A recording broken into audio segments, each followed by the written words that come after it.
premoniciones para esta semana, don Pedro Viveros? Pues Jorge, yo veo que la legislatura de este año va a estar bastante lánguida, porque las apuestas del sector del presidente estaban todas enfocadas a la ley de financiamiento.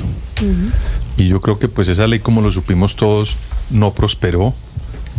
Fue una ley donde se demostró que es un gobierno totalmente débil en el Congreso de la República. Y me parece, por ejemplo, lo que está sucediendo hoy en la Cámara, que querían convocar sesiones extras y hay un grupo amplio de parlamentarios que está pidiendo que se comience a conversar esa ley no en esta legislatura, sino en la otra. Exactamente. Y ahí uno comienza a notar la debilidad del gobierno en su tercer año de mandato. Y eso no es bueno ni para el gobierno ni para el país. Entonces mi premonición es que, de concretarse esa idea que tienen algunos parlamentarios de Cámara de no discutir la reforma a la salud en este periodo, está demostrando que el gobierno del presidente Petro y su coalición en el Parlamento no está funcionando. Esa es mi premonición, Jorge Alfredo. Premonición para esta semana, don Álvaro Forero. Varios periódicos del país, más de 30, en su editorial plantearon una carta sobre preocupaciones sobre la libertad de prensa en Colombia y pidiendo un mayor respeto. La pregunta es si esa carta va a lograr su objetivo o no. Yo creo que no es fácil que lo logre, porque parte de una concepción de la libertad de prensa está cambiando. Las limitaciones tradicionales de la libertad de prensa en el pasado era frente a los gobiernos autoritarios que cerraban o amenazaban o amedrentaban a los medios de comunicación para que no dijeran lo que quieren decir. Ahora es distinto porque no son realmente limitaciones, sino ataques, lo que se está viendo en todas partes del mundo. Ataques que buscan legitimar, retirarle al adversario el control de su imagen pública por vía de narrativas agresivas. El desprestigio se volvió el lenguaje de la política, con exageraciones y catastrofismos y medias verdades. El problema es que los ataques no son exclusivos del poder a los medios, sino que son el lenguaje generalizado de la discusión pública en el mundo hoy. Porque las redes sociales cambiaron el entorno de la discusión pública mundial, que está desmadrada, que está manejada por el populismo, donde ya unos atacan y otros responden. Muchos medios han cometido el error de competir con esas redes sociales por audiencias, o en lenguaje, o en olvidarse de su función primordial de información y confundiéndola, como las redes sociales, también en opinión. Y los gobiernos aprovechan para deslegitimarlas por eso. Muchas veces sin razón, pero a veces también con razón. El caso típico es el de Estados Unidos con Donald Trump, que ha deslegitimado mucho a la prensa. Con eso logra llegar al extremo de lo que Trump dijo en la campaña de hace 4 años, de verdades alternativas. Sí. Entonces, en ese desorden de ataques es muy difícil ver quién tira la primera piedra. La pregunta es si ese entorno le conviene a los medios de comunicación o no. Yo vengo sosteniendo desde hace rato que no le conviene. Esa polarización, ese lenguaje populista exagerado de ambos lados, porque algunos medios recurren a contestar igual o peor de lo que hablan los Perdóneme, poderes. pero usted dice que los medios nos tenemos que quedar callados frente a los ataques permanentes del presidente. ¿Cómo se le Entonces, ocurre que voy a decir eso, Jorge? Yo no he dicho eso para nada. Yo lo que he dicho es que tienen razón los periódicos al mandar esa carta. Hay que tener cuidado cuando uno se sube al ring, ¿no? Cuando uno se sube al ring con un boxeador experto, tiene que tener cuidado de no estar cayendo en la trampa del boxeador. De cazar la pelea bien cazada. Sí. Yo creo que los medios de comunicación pierden más, porque decirle a un político, a un presidente de la República, que lo que dice es una media verdad, o es una exageración, o es un irrespeto, no pasa nada, porque esos políticos llevan toda la vida expuestos a eso. En cambio, cuando a un medio de comunicación le cuestiona su legitimidad, pues pierde mucho. Entonces, por eso es tan delicado que el entorno de discusión pública se vuelva solo opiniones y no se diferencie bien entre información y opinión. Eso le conviene más a los gobernantes polarizantes. Es muy difícil sustraerse de eso hoy, porque las redes sociales han puesto la discusión pública en términos muy viscerales, muy caricaturescos. Pero pues los medios, si siguen por ahí, pierden. Las redes ganan, los políticos ganan y los medios pierden. El medio tiene que mantener su serenidad, tiene que ser impecable en la información, y si se sube al ring, pues va a perder. Se logra desprestigiar a los gobernantes, pero no se dan cuenta algunos que el desprestigio hoy en día no importa mucho en política. El populista no le importa, más desprestigiado que Donald Trump, imposible. Y sin embargo acaba de ganar otra vez las elecciones y va a ser el hombre más poderoso del mundo otra vez. ¿A base de qué? De desprestigiar más de lo que lo desprestigian a él, porque ese lenguaje del desprestigio le conviene sobre todo a los gobernantes que no quieren ser evaluados estrictamente.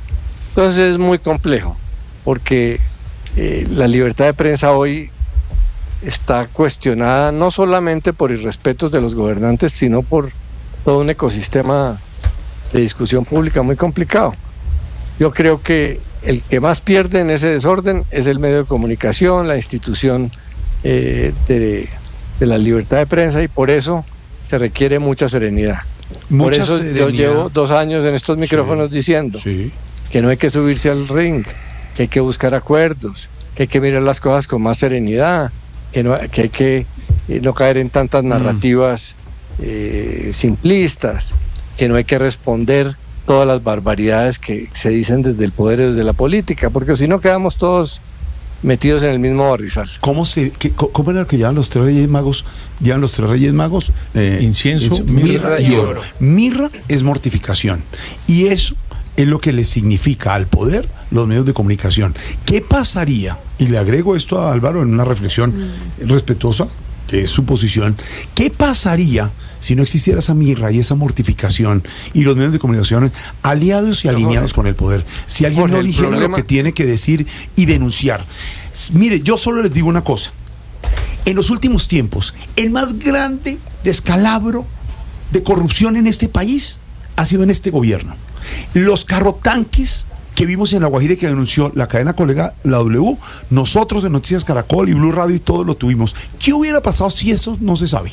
Y no se dice. ¿Qué hubiera pasado si los medios de comunicación no lo hablamos y lo decimos? Sin temor. Y como digo, la mirra, la mortificación para los poderosos. O el señor estaría feliz, como nos está vendiendo la idea, que él es el gran salvador porque sacó al medio. Así, señor. ¿Y quién lo puso ahí? ¿Y dónde robaron? ¿Y dónde están? En ningún momento estoy diciendo que los medios deben de dejar de hacer su función.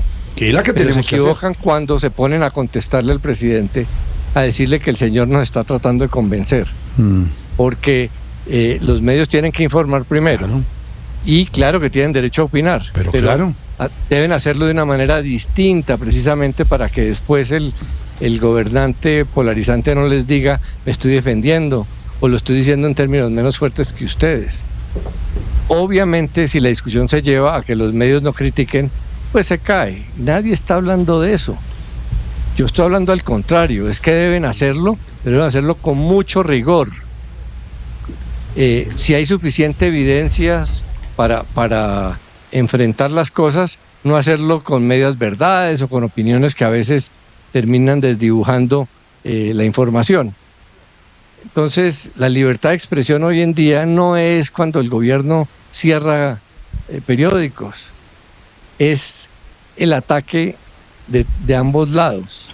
Y los presidentes y los gobiernos polarizantes se ponen feliz cuando los medios pierden su compostura, arrancan a hablar en los mismos términos, arrancan a atacarlo, porque ahí ya se pierde el norte y ellos pueden decir lo que quieran. explicando que solamente se están defendiendo. En minutos, no solo esa pelea, la que tiene casada el presidente, la tiene casada con el Congreso, la tiene casada con las Cortes, con el Consejo de Estado. También hablaremos en segundos, don Álvaro Forero, si eso es una improvisación o es una política de gobierno, tener que estar cazando peleas con todos es aquí y allá para que no obviamente. Pero ya le pregunto en segundos, señor don Álvaro Forero, porque en las premoniciones 459 tiene que ver con la noticia que está saliendo en este momento, doña Marcela, tampoco hoy hay acuerdo para incremento de salario mínimo en Colombia, ¿no? Pues Jorge Alfredo, hoy no hay acuerdo para el salario mínimo y la premonición es que es muy difícil que tengamos un acuerdo este año. ¿Qué fue lo que pasó hoy? Pues que tuvimos unas reuniones de la mesa tripartita. Ayer domingo se venció el primer plazo para lograr un acuerdo, y hoy la ministra de Trabajo citó unas reuniones extraordinarias para tratar de limar asperezas y no tener que llegar al 16 sin un acuerdo, pero esas reuniones no funcionaron, entre otras cosas. Recuerde, Jorge Alfredo, que los gremios hoy están divididos en la mesa. No. El 11 de diciembre hubo agarrón porque se esperaba que todos llegaran sin una cifra concreta. ACOPI decidió irse por su lado y proponer un 5,2%. Esta mañana, por ejemplo, la ministra se sentó ella sola únicamente con la ANDI, la SAC y FENALCO, y no invitó a los otros dos gremios, que eran ACOPI y Asobancaria. Ellos dos llegaron a la reunión de esta tarde con las centrales obreras, intentaron discutir, intentaron acercarse, pero no llegaron a nada. Se vuelven a ver este miércoles a las 2 de la tarde para tratar de buscar un consenso y de buscar un acuerdo, pero es muy difícil. Yo creo que estoy de acuerdo con su premonición, va a salir por decreto. Va a salir por Están decreto, muy lejos. aunque esta mañana 3 de los gremios presentaron una cifra confidencial a la ministra a ver si se mueven un poquito las negociaciones, pero es complicado. Y además súmele que hoy radicaron la ponencia de reforma laboral, un tema que pone bien nerviosos a los empresarios por el aumento que puede traer esta reforma en los costos de contratación. ¿Cuándo asume el doctor Camilo Sánchez, presidente de Andesco, que va a ser el nuevo presidente del Consejo? 2025, desde el 1 de enero. Ese era un acuerdo que tenían Ese desde cambio, el año pasado, ¿no? cambio Con también Bruce oxigenar, aunque Bruce McMaster. McMaster lo ha hecho muy bien, es un gran líder, pero hacer el turno también con otro gremio es Lo de mi importante, opinión, ¿no? me parece mejor Camilo Sánchez. Que Bruce McMaster, Sí, señor, el presidente sí, de la- señor. ¿Más negociador? Es mi opinión mía. Pero es Por una una línea, razón. pero es una línea No. más dura con el gobierno, ¿no? No, Al contrario. No, al contrario. Yo creo Más que Camilo conciliador. Sánchez es un hombre que entiende la política real. ¿Puedo imaginar mejor? Ha Ok. sido parlamentario en muchas ocasiones en el Senado. Es un hombre llamado a hacer negociaciones, Jorge. Entonces creo, en mi opinión, que la llegada del doctor Camilo Sánchez le da Sí. mucha más tranquilidad y crea más puentes en este momento tan un buen señor y tensionante es en el un país. señor muy preparado, Entonces me parece Camilo, que me Bruce parece. McMaster hizo lo que hizo, digamos, con su tesis, que es válida también, la que él hizo, Sí.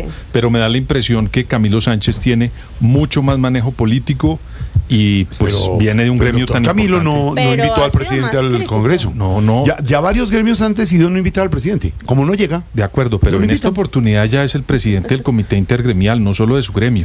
Entonces yo creo que el doctor Camilo, repito, cuando ha sido un parlamentario, entre otras cosas, en las comisiones económicas. Sí. Él ha estado siempre en las comisiones económicas. Me da la impresión que puede ser un hombre más de conciliación o de puentes que de orillas en un momento Pues- tan complejo para esas relaciones con los empresarios. Pues ahí está. claro. Yo creo, como dice la premonición de la doctora Marcela, que esto de pronto por decreto, porque no se ponen de acuerdo ni siquiera entre los gremios, mucho menos entre los demás. Ay, 5 de la tarde, premoniciones, aquí en este primer día de la novena, al estilo Voz Populi.